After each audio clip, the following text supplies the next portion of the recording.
Hello students, आज हम देखेंगे effect of external environmental factor in entrepreneurship. उद्यमिता में बाह्य पर्यावरण घटकों का प्रभाव। देखिए, चुनौतियों को स्वीकार करते हुए स्वयं रोजगार के लिए नए उद्यम विकसित करने की जो क्रिया है उसको हम उद्यमिता कहते हैं।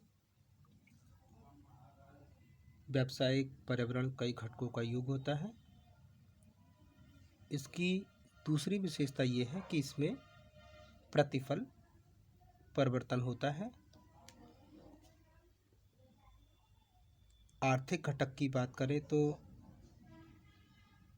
इसके अंतर्गत उन आर्थिक घटनाओं तथा क्रियाओं की विवेचना की जाती है जिनका प्रभाव व्यावसायिक परिवेश पर पड़ता है। इन घटनाओं तथा क्रियाओं और उनमें होने वाले परिवर्तनों का प्रभाव व्यवसाय के परिचालन कार्यकुशलता पर पड़ता है। इसमें आर्थिक नीतियाँ, मांग और पूर्ति की स्थिति तथा इनमें होने वाले परिवर्तन, बचत तथा निवेश की स्थिति, इनमें होने वाले परिवर्तन, आयात निर्यात की स्थिति आदि शामिल होते हैं। भौगोलिक घटक भी उद्यमिता में काफ़ी प्रभाव डालते हैं, जैसे खनिज, पर्यावरण, जलवायु, भूमि की संरचना, जंगल, पहाड़ आदि। इसके साथ ही सामाजिक घटक, जिनमें सामाजिक परंपराओं, प्रवृत्तियों, रीति रिवाजों आदि की विवेचना की जाती है। इनका प्रभाव भी व्यावसायिक परिवेश पर पड़ता है। समाज के सांस्कृतिक मूल्यों का प्रभाव देश के व्यावसायिक वातावरण पर पड़ता है। ऐसे मूल्यों का प्रभाव श्रमिकों के श्रम करने की इच्छा और क्षमता पर भी पड़ता है, जिससे व्यावसायिक वातावरण प्रभावित होता है। संस्कृति का क्षेत्र काफ़ी विशाल है। इसमें कला, साहित्य, जीवन शैली, मानवीय आकांक्षाएं, ज्ञान, विश्वास, परंपरा, सामाजिक प्राथमिकताएं आदि शामिल होती हैं। पॉलिटिकल एंड एडमिनिस्ट्रेटिव कंपोनेंट जो एक्सटर्नल एनवायरनमेंट के मेन फैक्ट होते हैं, इनको हम एक घटक के रूप में देख सकते हैं। प्रजातांत्रिक व्यवस्था में शासन तंत्र सार्वजनिक कल्याण के हित में कार्य करता है। इस परिवेश में लोग अपनी इच्छा से आर्थिक विकास के कार्यों में भाग लेते हैं। इसके विपरीत जो साम्यवादी या तानाशाही देशों में लोगों पर प्रेशर डाला जाता है, उन्हें मजबूर किया जाता है। इसकी स्थिति में श्रम करने के प्रति उनकी वह रुचि नहीं रहती जो प्रजातांत्रिक देशों में रहती है। जब लोगों को ये जानकारी रहती है कि प्रशासन उनके हित में काम करेगा, तब ऐसे प्रशासन को लोगों का स्वयं सहयोग मिलने लगता है। इन सब का व्यावसायिक वातावरण पर अनुकूल प्रभाव पड़ता है। इसलिए राजनीतिक और प्रशासकीय जो घटक हैं, ये महत्वपूर्ण फैक्टर हैं। इसके साथ ही कुछ लीगल कंपोनेंट हैं। न्याय व्यवस्था, संपत्ति पर अधिकार संबंधी कानून, उत्तराधिकार नियम, श्रम कानून, तो ये ऐसे कंपोनेंट हैं। यदि व्यावसायिक वातावरण पर ऐसे घटकों का अनुकूल प्रभाव पड़ता है तो निश्चित रूप से ये वातावरण आर्थिक विकास के लिए सहायक हो सकता है। आज किसी भी देश की अर्थव्यवस्था क्लोज इकोनॉमी नहीं है, बल्कि ओपन इकोनॉमी है। एक देश का दूसरे देश के साथ व्यापारिक, वाणिज्यिक और तकनीकी संबंध है। यदि अंतर्राष्ट्रीय स्थिति अनुकूल रहती है तो देश की घरेलू आर्थिक स्थिति के लिए व्यावसायिक वातावरण सहयोगपूर्ण होगा। इसके लिए विदेशी परिवेश में भी एक महत्वपूर्ण घटक बन गया है। व्यावसायिक वातावरण के बाह्य पक्ष पर आर्थिक और अनार्थिक कारकों का प्रभाव पड़ता है। इसलिए आर्थिक और अनार्थिक वातावरण की विवेचना की जाती है, जिसमें हम फिजिकल एनवायरनमेंट की बात करें तो इसमें हमारे नेचुरल रिसोर्सेस आते हैं, जैसे भूमि, खनिज, जल। क्लाइमेट आता है जिसमें टेम्परेचर है, वर्षा है, ठंडक है, नमी है। ये भी किसी न किसी प्रकार से उद्यमिता में बाह्य पर्यावरणीय घटकों का प्रभाव का कारण बनते हैं। वैसे हम देखें तो व्यवसाय एक सामाजिक संस्था है, इसलिए इस पर सामाजिक वातावरण जैसे पॉपुलेशन हुआ, फैमिली हुए, जीवन का दायित्व भावना हुई, कार्य के प्रति धारणा हुई, तो इनका भी प्रभाव पड़ता है। पॉलिटिकल एनवायरनमेंट की बात करें तो सरकार की राजनीतिक धारणा, राजनीतिक स्थिरता, विदेश नीति, शासन व्यवस्था, इनका भी अत्यधिक प्रभाव पड़ता है। देखिए, व्यवसाय तभी संभव है जब व्यवसाय से प्राप्त लाभानी की रक्षा के लिए समुचित वैधानिक व्यवस्था हो, व्यक्तियों को संपत्ति अर्जित करने और रखने का वैधानिक अधिकार हो। उसी तरह श्रमिकों के अधिकार की रक्षा के लिए भी लॉ होना चाहिए, कानून होना चाहिए। निजी संपत्ति का कानूनी अधिकार जरूरी है। विवादों के निपटारे के लिए निष्पक्ष और स्वतंत्र न्याय व्यवस्था भी आवश्यक है। हमारे प्रोडक्ट की क्वालिटी अच्छी हो तो भी स्वयं उपभोक्ता या ग्राहक के सामाजिक और सांस्कृतिक पर्यावरण का भी महत्वपूर्ण असर हमारे उद्यम पर पड़ता है।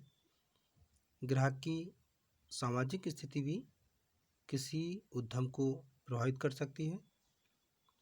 हमें अपने जो प्रोडक्ट है उसको ग्राहक की सामाजिक परिस्थिति के अनुरूप ढालना होगा।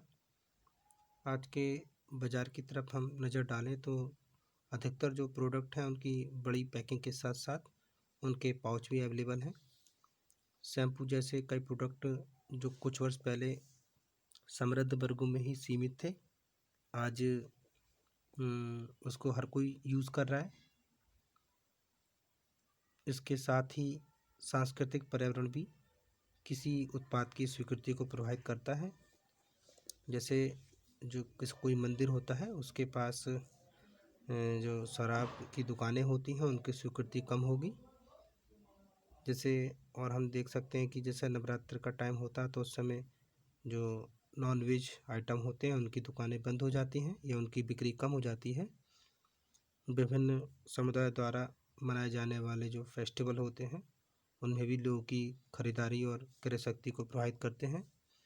जैसे दशहरा, दिवाली या शादी, होली, ईद, न्यू ईयर, तो इनके त्योहारों के अवसर पर या जन्म दिवस या विवाह शादी के अवसर पर लोग खरीदारी अधिक करते हैं। विभिन्न प्रांतों की संस्कृति का असर भी अलग अलग हो सकता है। जैसे साउथ इंडिया में गणेश चतुर्थी या बंगाल में दुर्गा पूजा के अवसर पर या पंजाब में लोहड़ी आदि के ऐसे उदाहरण हम ले सकते हैं। कुछ वर्षों पहले तक व्यापार आवश्यकता पर आधारित था, लेकिन हम अपने चारों तरफ नज़र डालें तो हम देखते हैं कि बहुत सी चीज़ें हमारे प्रयोग में शामिल हो गई हैं। ऑडियो विजुअल जो सोर्सेस हैं और एडवर्टाइज ने हमारी सामाजिक और पारिवारिक पृष्ठभूमि में नई नई आवश्यकताओं का सृजन कर दिया है। जैसे double bed, sofa, dining table, cooler, cell phone, Android phone, यह जो पानी की बोतल है, बिसलरी पानी की बोतल, पेपर सोप, दूरदर्शन, कंप्यूटर, कई कुछ चीज़ वर्षों पहले हमारे समाज में प्रचलित नहीं थी, लेकिन आज ये चीज़ें प्रचलित हो गई हैं और ये मीडियम क्लास के पहुंच के अंदर भी आ गई हैं। दूसरी तरफ टेलीविज़न और इंटरनेट विज्ञापन ने नई पीढ़ियों के दिल और दिमाग में नए नए सपने तो जगा दिए हैं, लेकिन उन सपनों को पूरा कैसे किया जाए, इन तथ्यों से अनभिज्ञ होने के कारण युवा पीढ़ी भ्रमित हो रही है। वह रातों रात अमीर और करोड़पति बनने के ख्वाब देखने लगी है। लॉर्ड मैकाले की जो एजुकेशन पॉलिसी थी उसने भारत में युवा पीढ़ी में सफ़ेद कॉलर वाली नौकरियों के प्रति भी रुचि पैदा कर दी है, लेकिन कार्य की संस्कृति से दूर कर दिया है। एक ये विसंगति है कि भारत में अपने हाथ से काम करने वाले को हीन दृष्टि से देखा जाता है, जबकि विदेशों में ऐसा नहीं होता। इसलिए हमारे भारत में 21वीं शताब्दी में कार्य की संस्कृति को डेवलप करना होगा, श्रम को महत्ता देनी होगी और मेहनत से कोई भी काम किया जाए उसको हम हे की दृष्टि से नहीं देख सकते, उसे सम्मान दिया जाना चाहिए। भारत में वर्ण व्यवस्था के पीछे की अवधारणा मूल रूप में कुछ और थी, जो बाद में और कुछ और हो गई। किए जाने वाले कार्य से जाति निर्धारित होती थी, लेकिन बाद में जाति प्रथा जन्म से ही हो गई। जाति और वर्ण व्यवस्था ने कुछ विशेष जातियों के लिए कुछ विशेष कार्य और व्यवसाय लिमिटेड कर दिए। लेकिन आज के परिप्रेक्ष्य में देखें तो 21वीं शताब्दी में समाज में काफ़ी लचीलापन आ गया है। अब लोग अपनी जाति और परिवार के व्यवसाय से अलग हटकर भी नए व्यवसाय को स्वीकार करने लगे हैं। बदलते परिवेश के साथ साथ तकनीकी पर्यावरण भी बदलता जा रहा है। इसका असर व्यापार और उद्यमिता पर भी पड़ता है। आज के समाज की प्रतिस्पर्धा में सक्षम बने रहने के लिए बदलती तकनीक के अनुसार हमें भी बदलना आवश्यक है। अपने स्वभाव और सत्ता के कारण राजनीति सभी तत्वों की प्रशासक बन गई है। देश में सरकार का जो स्वरूप है, शासन तंत्र की शैली है, राजनीतिक दशाएं हैं, अंतर्राष्ट्रीय राजनीति है, ये सब मिलकर राजनीतिक पर्यावरण का निर्माण करते हैं और ये राजनीतिक पर्यावरण ही देश में व्यावसायिक पर्यावरण को प्रभावित करता है। किसी भी देश के व्यापारिक या औद्योगिक विकास में राजनीतिक स्थिरता का विशेष महत्व है। यदि देश में शांति और सुरक्षा का वातावरण है तथा सरकार तथा व्यक्तिगत संपत्ति के संग्रह पर किसी प्रकार का कोई प्रतिबंध नहीं है, सरकार जनजीवन की सुरक्षा और न्याय के प्रति कटिबद्ध है, तो व्यवसाय प्रगति के पथ पर अग्रसर होगा। इसके विपरीत यदि देश में अनिश्चितता और राजनीतिक अस्थिरता का वातावरण है तो व्यवसाय की जो प्रगति है उस पर प्रतिकूल प्रभाव पड़ता है। तो आज की वीडियो के लिए इतना ही। Thank you very much student.